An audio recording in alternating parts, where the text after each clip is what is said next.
Oh, wait. I was supposed to put them up here. That's Peach. That's Zelda. These are the highest quality images of these screenshots that I could find. Ignore the other information on Zelda. We'll get to that later. Thrown in to the arena. Mario and Kirby. Mario is Mario. You know about Mario. I don't need to tell you about Mario. Kirby is a little pink guy. His deal is he can, like, he sucks in enemies and he can swallow them to copy their abilities. You might think, well, he's one of the first characters in this plot of many, many characters. He must be really, really important. And he is, but also the director of the game's name is Masahiro Sakurai, that guy, and he made Kirby. Kirby's his baby. Kirby was on Kirby's Dream Land. Mario and Kirby, they're all just sort of hanging out at the moment. This will get more organized real quick. So they fly in as these little trophies. They look like this. They have this little stand on them. This is not... This came much later than this game. And then they sort of glow to life.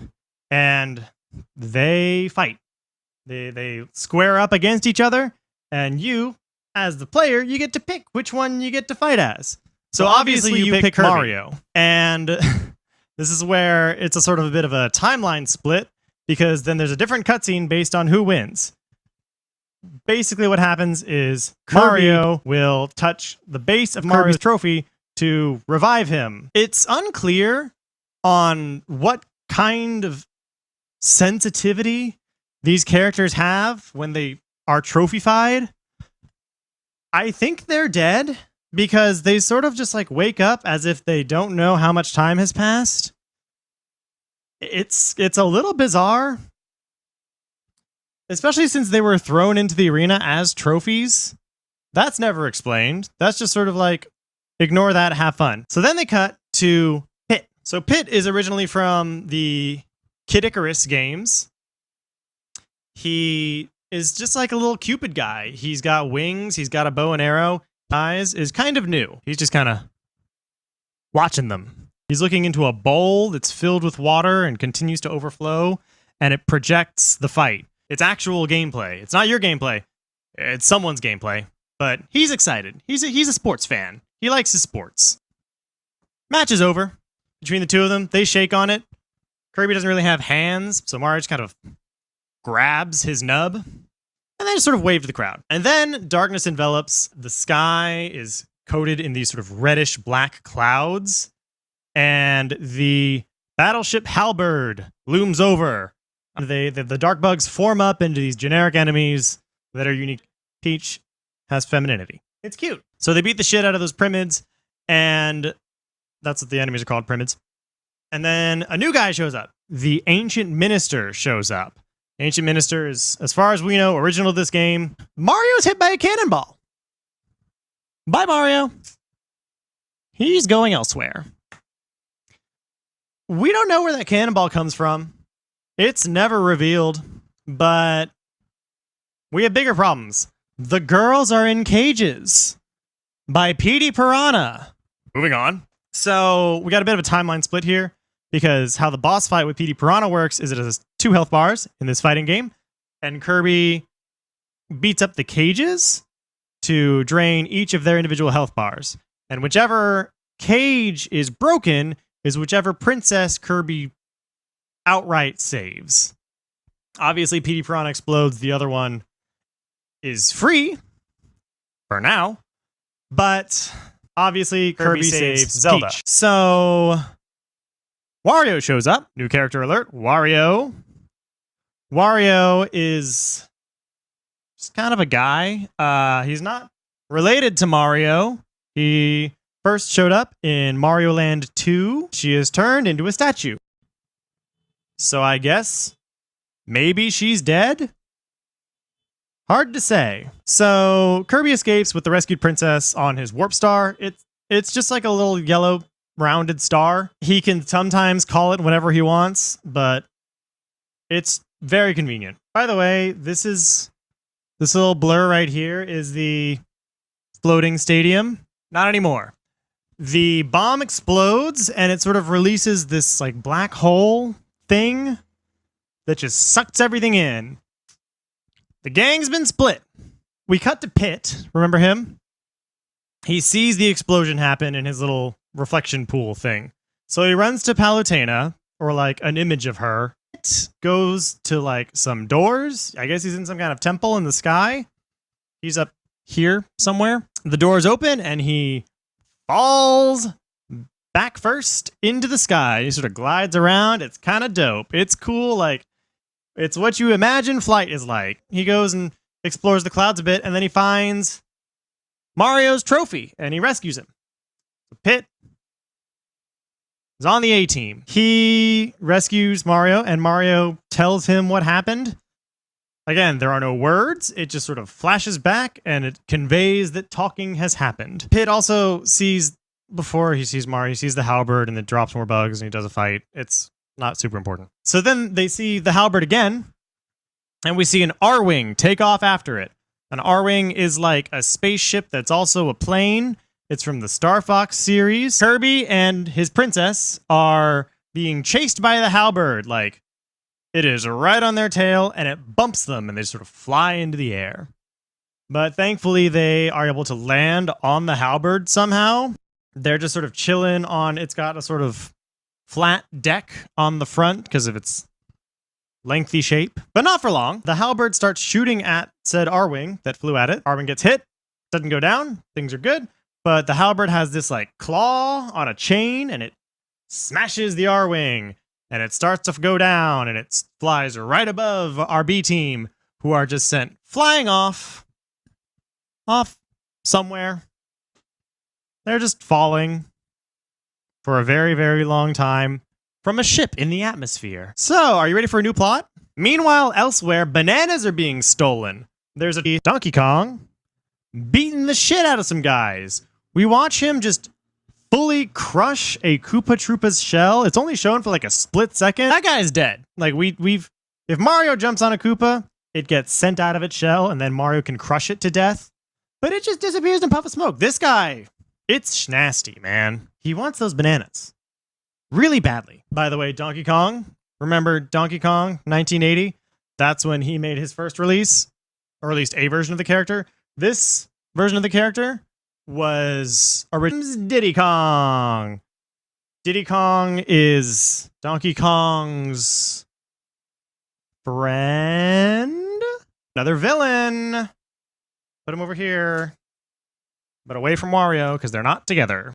But Bowser shows up, and he's got one of those arrow guns. Oh no! He's charging it up, and Diddy wants to like beat up Bowser. But Donkey Kong's like, absolutely not. No, sir. No, sir. And he just winds up a punch and just hits Diddy into the atmosphere. The arrow hits Donkey Kong. Rip Donkey Kong. I guess he's dead now. Diddy's on his own. He covers his eyes as his buddy is turned into a kind of corpse. Bowser is the king of Koopas, but also like he doesn't have like a kingdom proper in terms of land. He also commands Goombas and Hammer Bros and a bunch of other random enemies. I guess Bowser's army just has really good benefits. Bowser's whole deal is he's bad. He kidnaps Peach. That's his thing. That's always been his thing. He originally appeared in Super Mario Bros., which was released in 1985 when Peach showed up. Back to the A-plot. By the way, they're like here. The monkeys. They're here. Oh man, what's the deal? It looks like it sort of crash landed, but not like super terribly. It's not broken. Out of this lake comes a legendary Pokemon named Rayquaza. Doesn't matter. It's supposed to live in the sky. So Rayquaza's thing, it was originally released in Pokemon Ruby and Sapphire in 2000. Remember when I said that hopefully no one was in there? Someone was in there. It was Fox. Star Fox. I know he looks like a duck in this game. I don't know why they did that. He leaps out of his burning ship and saves Diddy Kong. Star Fox comes from the game Star Fox. His name is Fox McCloud, actually. Not Song, not Bowser, that melts into those bugs. This is where I have the part where I explain the bugs to you. Shadow bugs are embodiments of a primordial substance that can take the form of any number of lesser subspace foes. Like all the random enemies. They can also copy the forms of trophies to create evil doppelganger versions of them, which Bowser wasn't a trophy. It can be extracted endlessly and was used to create the Subspace Army. I omitted some details because we're not there yet. Real Bowser's here, but he doesn't have Donkey Kong. We don't know where he is. Diddy's hoping to square up. He's like, let's go, dude. You've got my kind of uncle, the guy who I want my parent to marry, to the guy whose sibling I want my parent to marry. Let's go, dude. Fox says, nope. Grabs Diddy by the collar of his shirt, and they jump off a cliff. And Bowser laughs. Are you ready for a new plot? Introducing Lucas. Lucas is harder to explain immediately, so like, hold on a sec. He's got psychic abilities. He can conjure thunder and ice and fire by using his brain, kind of. Something. Ruined it? I don't know. What kind of animals are here? Who's to say? By himself. And is being chased by a statue. I'd be terrified if I were being chased by a statue, and he runs. He flees, the statue continues to give chase, and it just won't let up. And eventually, Lucas trips on this route. This route pisses me off, man. This route, we hear a voice that goes, PK Flash! That's Ness. This green light explodes the statue. They kill Porky, and Wario shows up. These kids cannot catch a break. So Wario charges up his gun, you know, the gun that famously takes a long time to charge, and he shoots Ness. He deftly dodges over and over and over and over and over again. Multiple times, which is weird. This gun is rapid firing. Since when could it do that? But whatever. So Wario goes, okay, I'll take that one. So he sets his sights on Lucas. Ness, he's a good kid. He's got a good moral compass. So he pushes Lucas out of the way and takes the arrow bullet thing. Lucas is scared. Reasonably so. He just watched his new friend, old friend. He just watched this guy that he kind of knows get murdered on Pokemon Trainer. I hope you know what Pokemon is. It's one of the biggest franchises in the world. Pokemon was originally released in Japan in 1996 as Pokemon Red and Green, and in America in 98 as Pokemon Red and Blue. This character is just Pokemon Trainer. You might know the character Ash Ketchum from the anime. It's not him. This is just Pokemon Trainer. They fight some guys together. Pokemon Trainer uses his Squirtle. Pokemon Trainer goes, all right, later, kid. But Lucas remembers what happens to his kind of friend, Ness. And is like, no, I'll go with you. And they move along. That happens about here. And that is this. And that is the zoo. Can't really see it, but there is a building there. That's the zoo. That's the Battlefield Fortress. And we pan up to the Battlefield Fortress and we see Marth. Marth was from a game called Fire Emblem, which has a complicated release history. So he draws his blade, it shines with a light that everyone can see, and he just one-man armies his way towards the bomb, the explosion. These black holes like stay, by the way. They don't disappear. This floating coliseum is gone. You can't go back. I guess that's where all the people in this world were. They were at that coliseum, and they all got sucked up. So he's working his way through this army, and then all of a sudden, out of nowhere, Meta Knight decides he wants a piece of this action. Meta Knight is from the Kirby series. After things are getting away, all of a sudden you hear these words, Great Ether! And a sword comes up and swipes down on the bomb and destroys it. It's Ike. I think that's the only time anyone actually successfully stops one of these bombs from exploding. Ike is from the GameCube game Fire Emblem Path of Radiance, which was released in 2005. You may think that he and Marth have some sort of relation because they are both main characters of Fire Emblem and have blue hair. It's a new set of characters. So we see Luigi. That's Mario's brother. He can do basically everything Mario can, but he's a scaredy cat, and he can jump higher. He originally appeared in the game Game & Watch Mario Bros., which released in 1983. The Game & Watch was a series of handheld LCD game screens that Nintendo released for a while. More on that later. Luigi was just the name for the second character, and then he sort of grew into his own character later.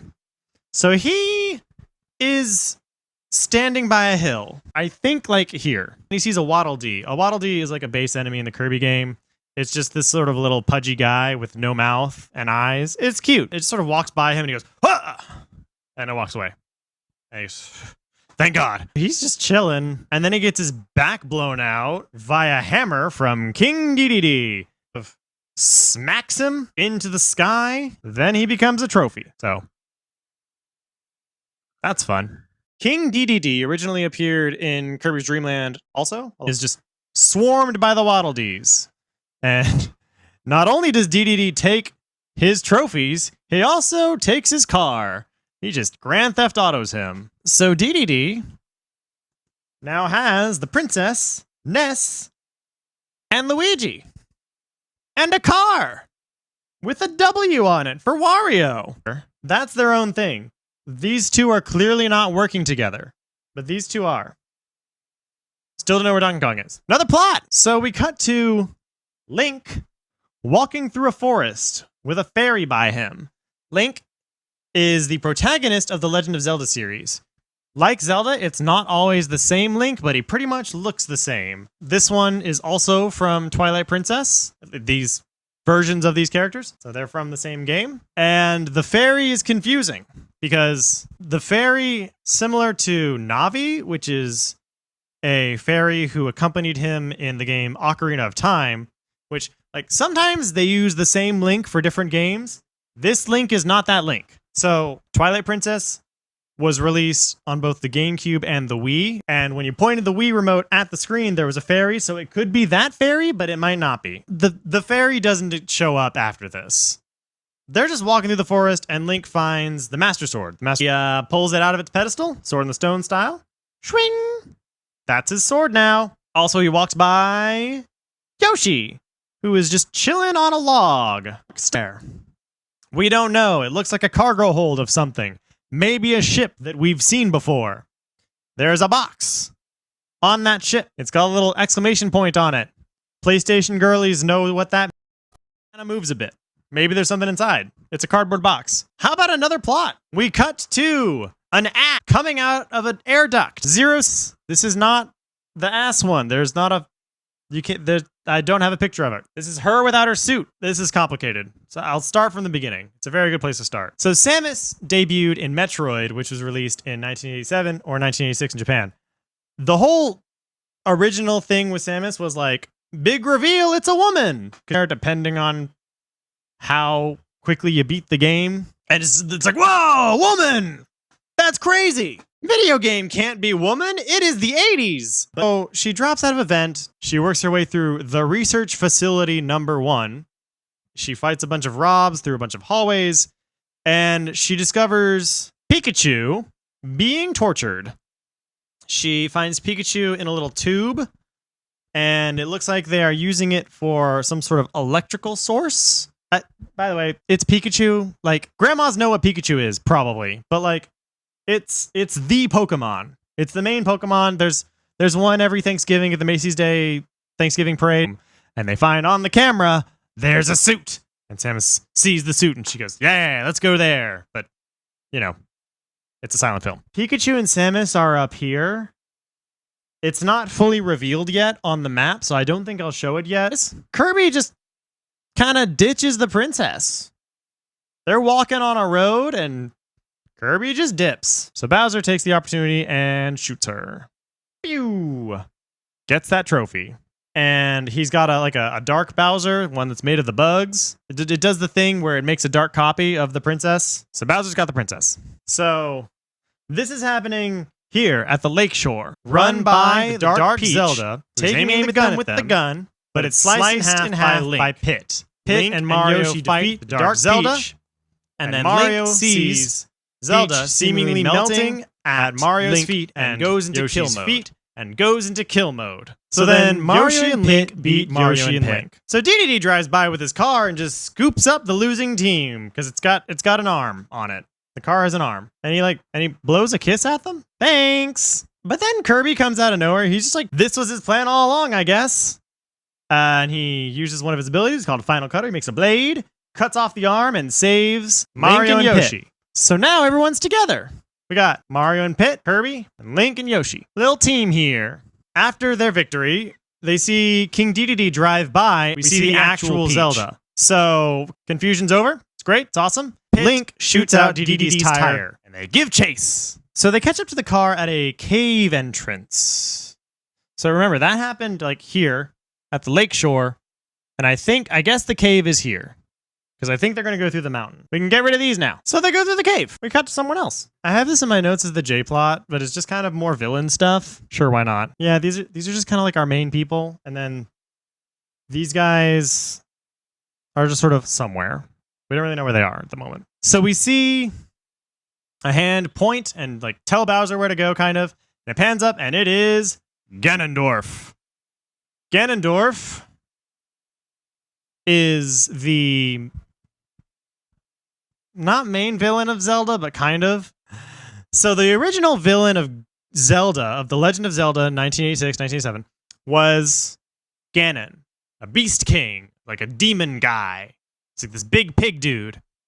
But in The Legend of Zelda Ocarina of Time, which came out in 1998, we met this guy, Ganondorf, who is like a guy with dark powers, but he also like houses Ganon, the Beast King, the Demon King. He can transform into Ganon sometimes.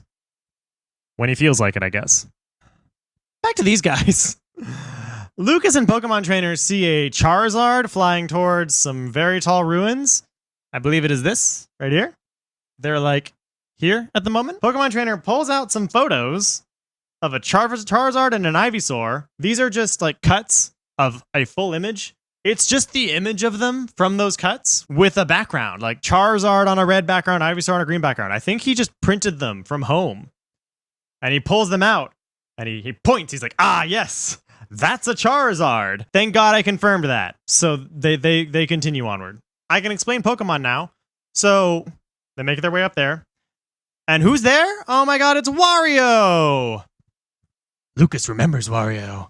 But this time he's not afraid. And they kick his ass. Turn him into a trophy, and they just kind of leave him there. They're like, we don't really care what happens to you. You're dead, I guess, now. So that's chill. Lucas is like, where's Ness? Where's my kind of friend? We can't find him.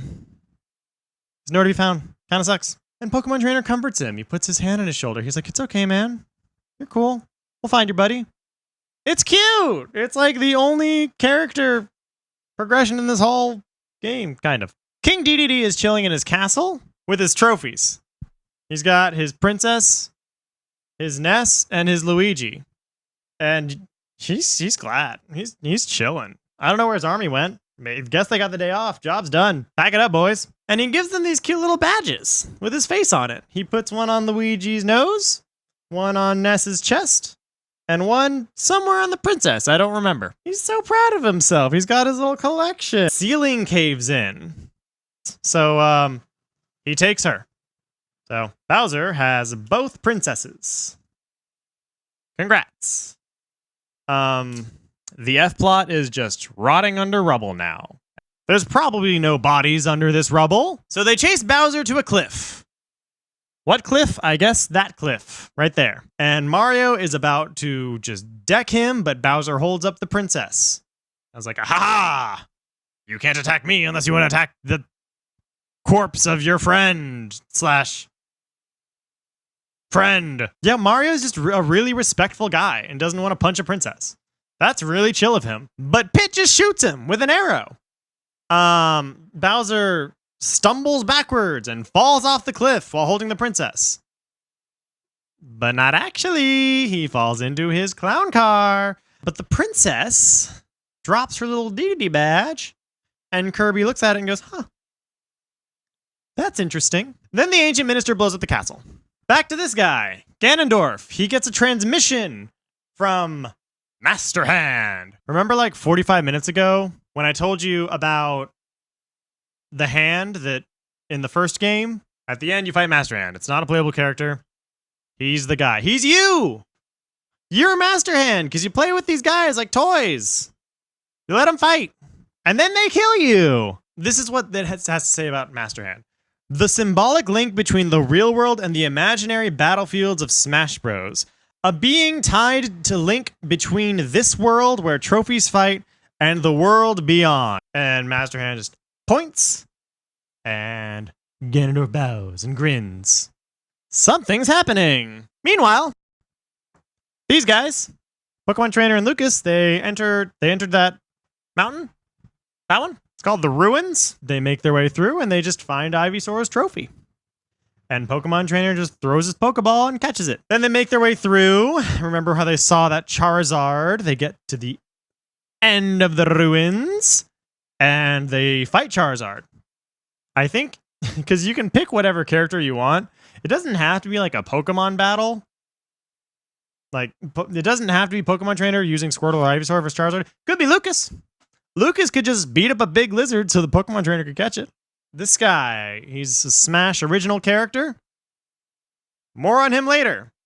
He's just sort of soaring across the desert, I think like along here-ish. And our sortie guys, these three, they go, hey, that looks fun. Or at least these two do. And they give chase, and Martha's like, ugh, fine. And he goes with them. Gallium is an enormous transforming robot and subspace army warmonger. That's how he's gliding across the desert. So anyway, these guys catch up to Gallium, and they just do a little pose where they stick out their swords. It's cute. I wonder if they rehearsed and talked about that on the way over. I hope so. And they beat Gallium. They fight him and beat him. So he does a little roar and jumps off a cliff, as many people are wont to do in this world. And where does he fall? But like that area in front of this cave right here that had a bunch of, this is a brick road. And it is not stable ground, and he falls. Where Pokemon Trainer and Lucas are. So they fight him. You fight him like back to back. And this time he's got nowhere to jump to. So he grabs Pokemon Trainer and Lucas and reveals a subspace bomb in his head and starts soaring up. He said, fuck this, I'm out, and so are you. Good for him. That's character growth. I mean, I guess he couldn't run away at this point, but still, he fought for himself. Good job, buddy. So they start to fall, like, I don't know, 60 feet, head first. They're gonna die. Pokemon Trainer is still out cold, and Lucas just sort of braces for impact. But Meta Knight swoops in and saves him. So those guys are teamed up. That explosion still happens, and the guys pull them off. One of the Robs just like waves at the Ancient Minister, and it just sort of like looks down as he flies away. We don't see the A-team escape, but I guess they do. I always heard show don't tell, but this game does neither sometimes. That's where the A-team was. So Diddy and Fox are like walking, having a chill talk, when suddenly Diddy's hit with an arrow. They're like, here, Bowser was last seen around here. You know what? He could fly. He's got his clown cards. Fine, it's whatever. I don't know what Ganondorf is doing, but Bowser is the most successful of the three of these guys. And he tries to shoot Fox, but he just dodges out of the way. He's as quick as a fox. So Bowser, like, makes a little evil Diddy Kong out of the Diddy Kong trophy. Falco Lombardi is a member of Team Star Fox. He debuted in the same game as Fox. Fox is the protagonist. Falco is one of his teammates alongside Slippy Toad and Peppy Hair. So Falco just like comes up with his R-Wing, shoots at Bowser, doesn't really hit him, but he launches out of his R-Wing. I guess it just flies off on its own somewhere. Shoots the gun, and it explodes. So that's dope. And then they just rescue Diddy. They just touch his trophy, and he's fine. Because he doesn't like Christmas. And they have to kill it. Bowser flies away. Diddy tries to convince Falco to come along, pointing, doing little monkey noises. Not having it, but he just grabs him by his collar, and he comes anyway. It's like a fun little callback. He did the same thing to Fox, and Fox just like, it's fine, it's cute, it's chill. Cut to a chained up Donkey Kong.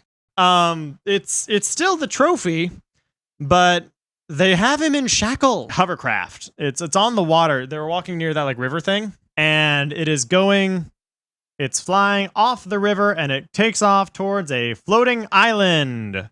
I couldn't find a map with the floating island on it, so I just got one from a different video game. The F team is dead, and the E team is somewhere around here. They're basically A and E are blocked by this big old subspace black hole. It takes off toward this hovering island, and they're like, oh no, we can't follow it. Yes, we can. These two space animals have a big old spaceship, and it's called the Great Fox. The Great Fox is sort of like their hub ship. It was introduced in Star Fox 64, which was released in 1997, sometimes called Lilac Wars if you live in Europe. It's where they sort of rest and recover and fix their R-Wings. It's where they go when they're done with a mission. It's like a home base for Team Star Fox. Anyway, back to these guys. Pikachu and Samus find Samus's suit.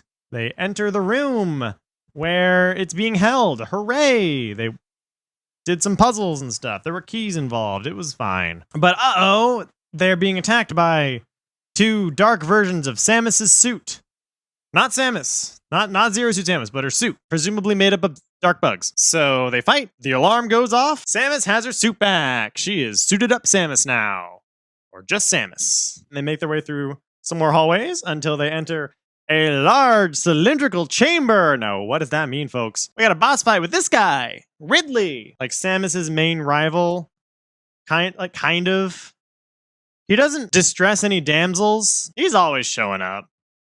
He's usually one of the big bads. Despite his appearance, he's not a dragon, he's a space pirate. First debuted in the original Metroid alongside Samus. Generally bloodthirsty.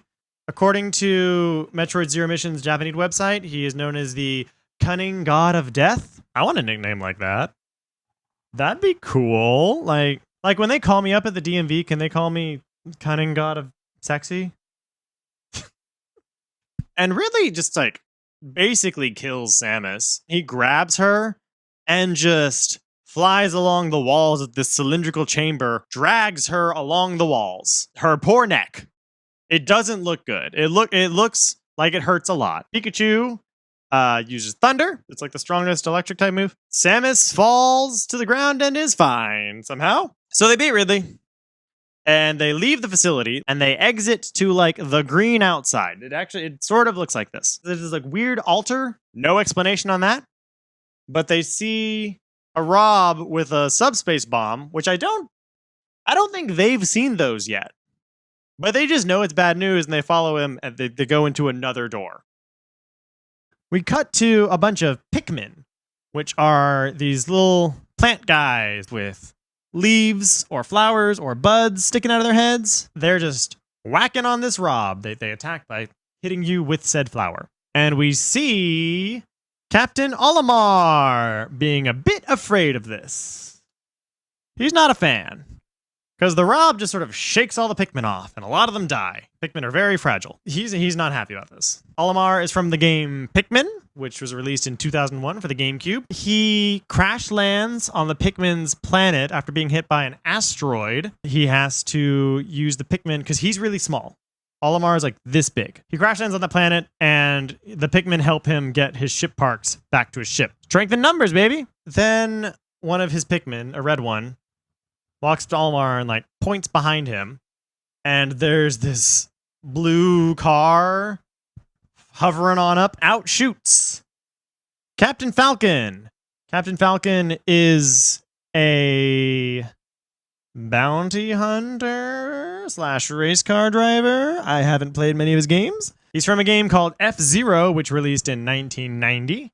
It's a high-speed racing game. He actually never comes out of his car in his games, so his moves in Smash Bros., his fighting moves, are all original to Smash Bros. Is cool to see. The little hovercraft holding Donkey Kong. And giving chase is Falco in his R-Wing, with Diddy also in the cockpit, which looks a little cramped. So he ejects Diddy, who dons his jetpack, wooden jetpack, peanut guns the guys off the hovercraft. Captain Falcon says, that looks like fun. And grabs Olimar, kidnaps him, and just jumps. Thankfully, they do land there, but they save DK. That's exciting. So now we got these guys all together. That was a very short K-plot. I moved Bowser a little lower because he was taking up space. So that's cool. Then they fight off some guys. It's chill, but Falco just kind of dips. He didn't get out of his ship, and he just sayonara's. So that's something. Let's get rid of the K. So the E crew has gotten to like here-ish, the base of this icy mountain, and they see the Halberd and the Great Fox in a laser battle. Halberd is tough. Great Fox has an energy shield. Seems like a stalemate. But Meta Knight sees the ice climbers just hopping on up the mountain. And they decide to race. The ice climbers, Popo and Nana, boy is Popo, girl is Nana, are from the game Ice Climber, which was released in 1985 or 1984 in Japan. That's the only game they've been in, I think. I don't think they ever got any sequels. They were the sort of retro character from Super Smash Bros. Melee, kind of like Pit is in this game. I could not find an official statement on what their relationship is. They could be friends, or lovers, siblings, parent and child, cousins, paired up in PE class. But they're always together. They're chill. They're cool. But Meta Knight, he sees them climbing. He's like, I want to race. So he races them up. Meta Knight just loves a good challenge. It's just the two of them. Like, he ditches everyone else. He's got wings. They're good at climbing mountains. That's a boy. That's also a boy. They're all just boys. So maybe they're teens. Mostly boys. To no one's surprise, the ice climbers win this race of climbing an icy mountain. What a twist. But what do they find at the top? Lucario. Lucario was a Pokemon. Lucario is a Pokemon from, at the time, the latest generation of Pokemon games, Gen 4. Obviously, Lucario wins. I guess it's like a callback to the Mario Kirby thing. Hey, you remember that? Great Fox lost. Those claws that the Halberd has, it sort of wraps them around the Great Fox and it just smashes them into the tip of this mountain. The resulting quakes cause the ice climbers to fall down to where these guys are, but Lucario and Meta Knight just jump on the ship. So I guess they're splitting up. I put them at the bottom because they're kind of together, but not really. Give them a little space. Not a new crew, though. So, no new letter. So anyway, when the ice climbers fall, these guys all get attacked by the Primids, and the A-team sees that and joins up. So now, I made some adjustments. The A-team has gotten much bigger, so I moved the A over. These guys are on their own for now, so they're still the E-team. So after that fight, we see the Great Fox go down. It's very sad. Hope Fox wasn't on it, but he probably was. Falco's doing his own thing. He's in his ship. He's chilling. He's flying. We cut to the interior of the Halberd. We see that box again. That box, we know it's on the Halberd. Confirmed. And who pops out? Snake. Solid Snake. And he looks directly into the camera. He says, "Kept you waiting, huh?" Which is what he said in the trailer for this game. And also, I think, the only fourth wall break in this entire game. So Snake is from the Metal Gear series. The story goes that the creator of the series, Hideo Kojima, really wanted Snake to be in Super Smash Bros. Melee, but it was too late to add him to the game. So he's here. He's one of the first non-Nintendo characters represented in Smash Bros. That's neat. First Metal Gear game came out in 1988 or 1987 in Japan. He's a spy, basically. I could go into the depths of what his whole deal is, but that's a video in itself, and I don't have time for that. Just know that he's a really good spy. Snake is doing some espionage in the Halberd, but then he spots these guys, Lucario and Meta Knight, and so he hides in his box. Hiding in a box is kind of his thing. It's how he avoids detection from guards. It works most of the time, but not this time, because Lucario can sense aura, so it's basically like an X-ray vision for this box. He sees the outline of Snake. He picks the box up and makes the Metal Gear noise. They meet some enemies, and Snake joins up with them. He had one level to himself. So they eventually come up to this sort of mysterious chamber. And what's in this chamber? Princesses! Trio, the sneaky trio's got to fight the dark versions of the princesses. And they do that, and they free them. Hooray! But these dudes are like, stay here. But they don't do that. Instead, we are introduced to Sheik. Remember when I told you to ignore them? Sheik and Peach make their way to the deck of the ship where there's this dope-ass laser fight that we see an R-Wing flying around. doing flips, dodging bullets as if they've fought this before, shooting it up and knows exactly where to shoot. The cannon that happens to be right behind where Peach is. The R-Wing shoots that cannon, it explodes. Peach is visibly distraught. I'ma fuck you up. And he just jumps like 40 feet in the air and does a little ninja teleport directly onto the R-Wing that Fox is inside. And he punches the cockpit. And Fox is ejected. And they fall down to the deck. And they're about to run at each other and fight each other. Sheik's about to do a little punch. A little ninja strike. And Fox is about to do a kick. But Peach stops them both. She says, no. It's tea time. Fight's over. It's the best cutscene in the whole game. Of Halberd. That is being operated by Mr. Game & Watch, Mr. Game & Watch, and Mr. Game & Watch. A bunch of Mr. Game & Watches. This guy, he's a two-dimensional being. He's also kind of original to Smash. He's an amalgamation of the Game & Watch games. I told you we'd get back to that. But Nintendo released a bunch of these handheld LCD screen games with like preset pixels that could light up in different ways to represent motion.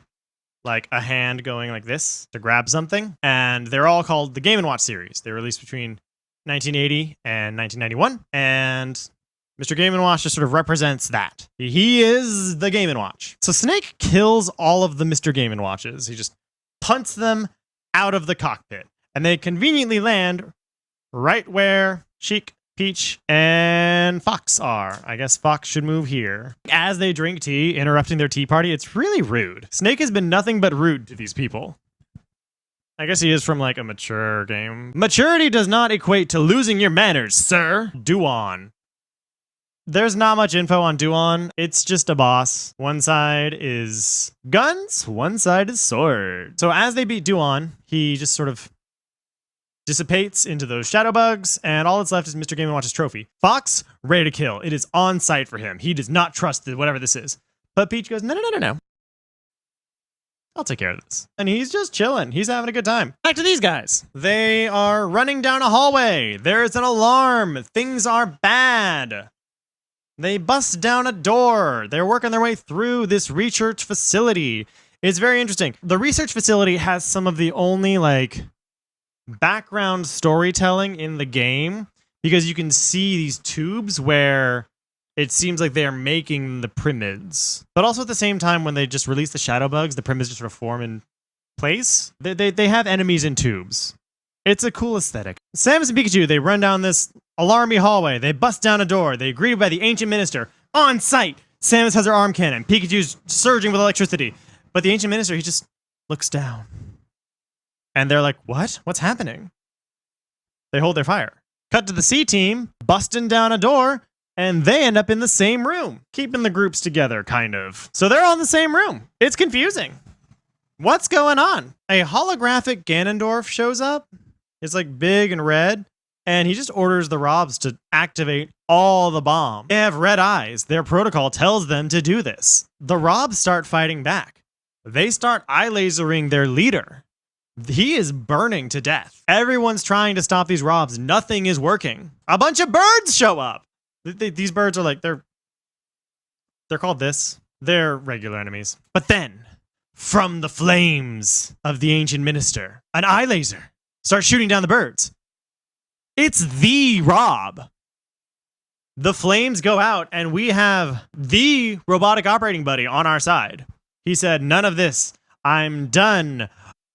And he just grabs Rob on the underarm, and they're leaving. They're booking it. So they drop down a large cylindrical room.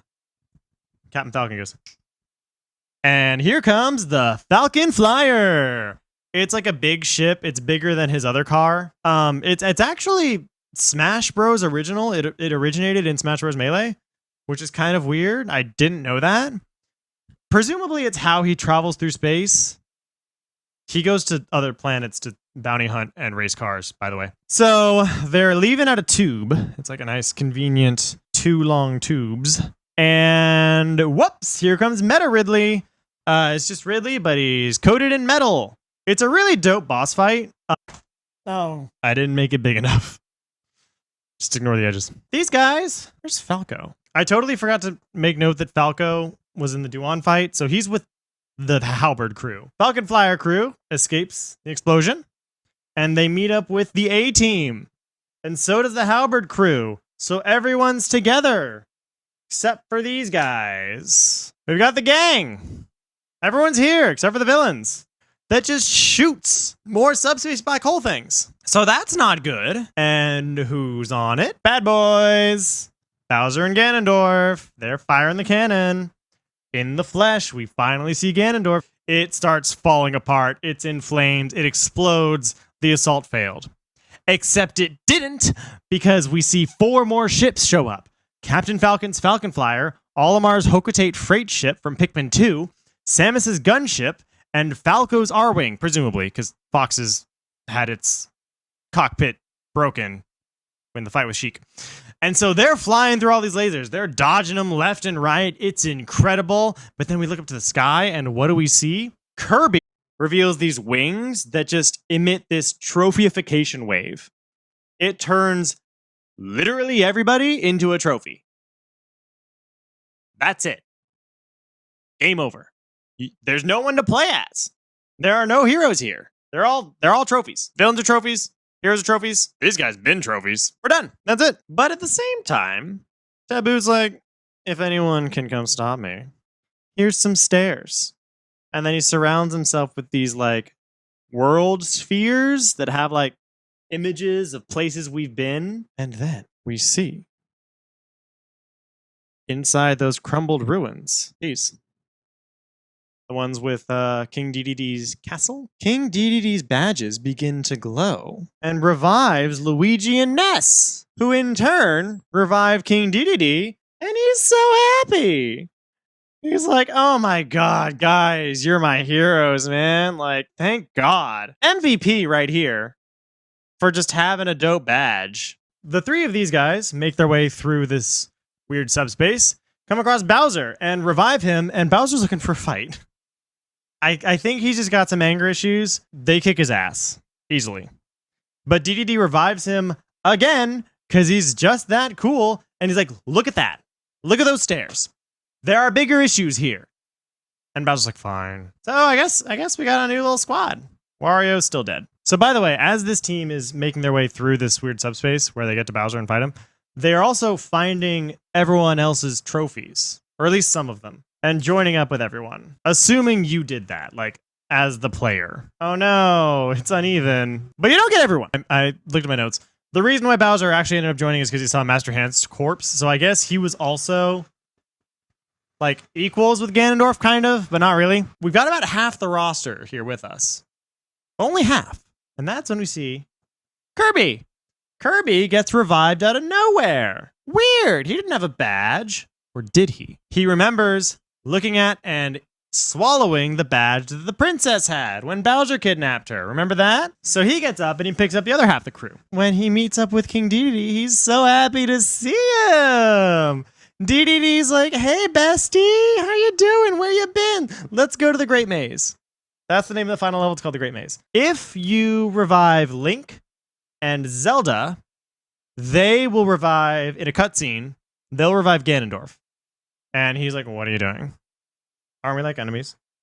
And they go, look at that. Look at that great maze. And he goes, fine, I'll join the gang. It's worth noting that a lot of these cutscenes only happen if you revive certain characters. Like, for example, if you revive Wario, he tackles King Dedede and he's looking for a fight.